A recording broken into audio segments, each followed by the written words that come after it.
So Nora's 3 years old. She just turned 3 a couple weeks ago, and she's really funny and outgoing and smart and strong-willed.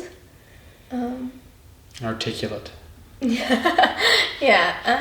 Last week she was listening to the sermon at church, and our associate pastor Josh said, Jesus wants our hearts. And Norah looked up from coloring and she said, "What is Jesus going to do with my heart?"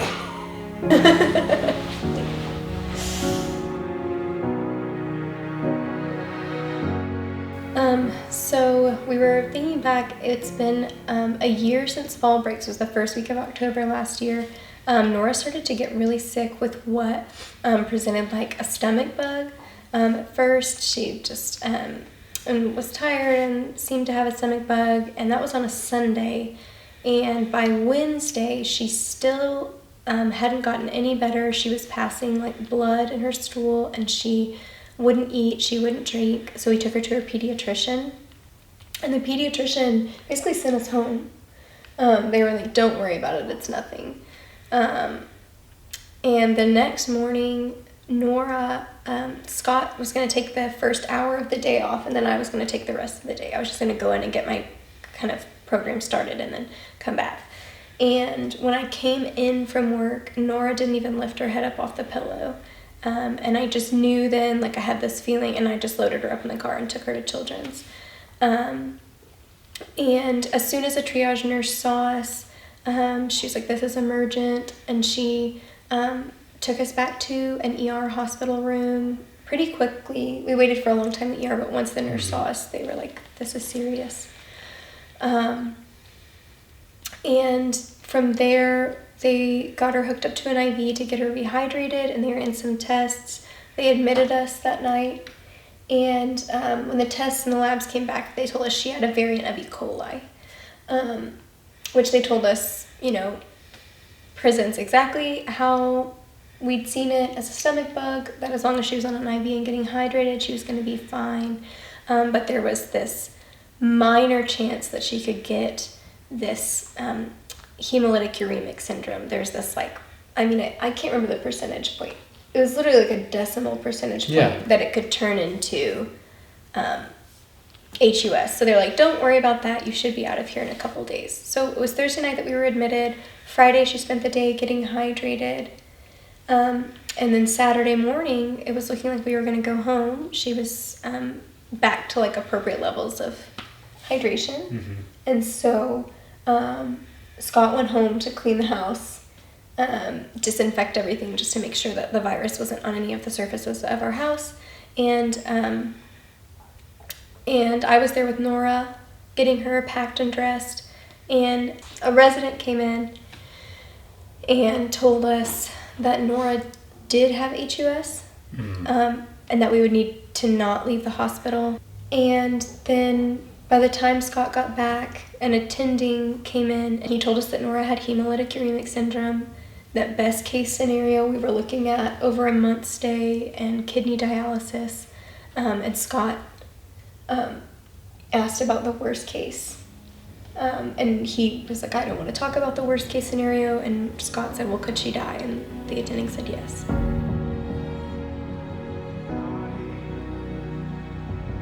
And then he told us that things were going to get really bad really fast, and he was right. It basically, from that Saturday afternoon to the following Tuesday, Norah's stats just did a roller coaster, like nosedive. Hemoglobin, platelet counts, kidney function, like everything just, cratered. Out of nowhere. Tuesday, they came in and told us that the next morning, Wednesday, she needed to have a surgery to start her on kidney dialysis. She was entering into renal failure, so her kidneys were shutting down and organs were starting to turn off. On Tuesday, they came in and they said we need to do a sonogram and an EKG because now we're worried about seizures, we're worried about her heart, and we're worried about her brain. we're Yeah. worried, like things are going poorly, the kidneys aren't keeping up, and once the kidneys are now failing, everything else starts to go. And so we went from on like a week and 2 days prior having a perfectly healthy kid who we were taking to the fair and to the zoo, to like all of your daughter's organs are shutting down. And I remember we just did basically a desperate call for prayer. And I believe there were literally thousands of people on that Tuesday. Thousands of people that Tuesday who entered into intercessory prayer for Norah. And a group of people from our church came up and prayed on that Tuesday night. A small group from our church came to the chapel at Children's. And I remember that night, it was the first time I left the room and all that. And I went and sat down in the chapel, and they just prayed that God would just miraculously heal Norah, that the disease would just start to leave her body for no reason other than his power. And I just remember crying because I didn't think there was any way.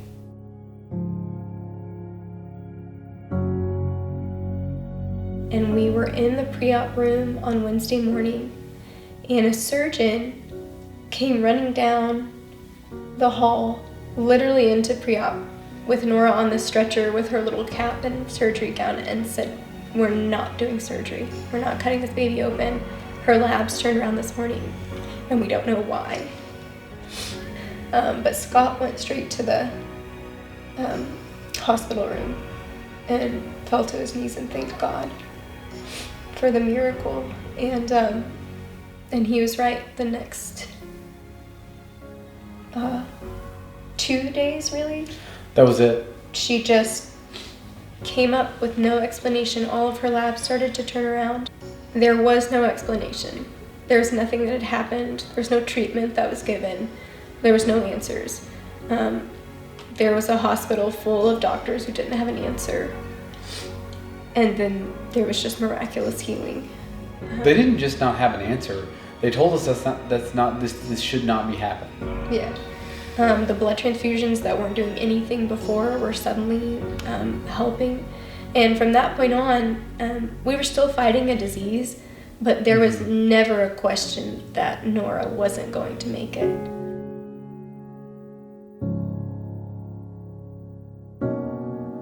I still consider myself fairly like young in my faith, but at that time, I was very much I don't know, like a hedging your bets Christian. Like this is probably true, and that's great, and if it is, that's wonderful. But if it isn't, that's fine too. I'd never had an experience with God. I had never, up until then, I had lived, fairly, an easy life, all things considered. I had never spent a lot of time in prayer, and I had never had anything, very serious happen. But when you're in the room, when you are in the room that God moves in, there's not any question in your mind as to what's happened. It's undeniably and unbelievably clear whenever when you're there and it's happening and you're watching it, and it is a miraculous event. I would just say that I've seen God, I've met God.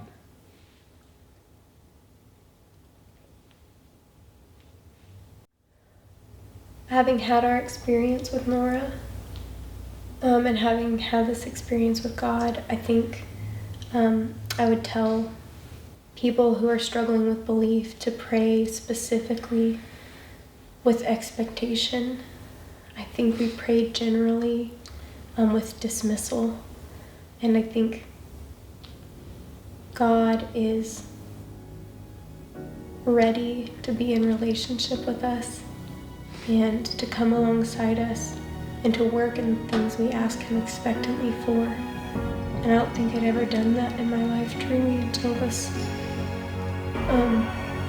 time of need where there was nobody else to work, there was nothing I could do. And I think if I approached more, or if we approached more in our lives with the attitude of there's nothing I can do, then we would see what God can do.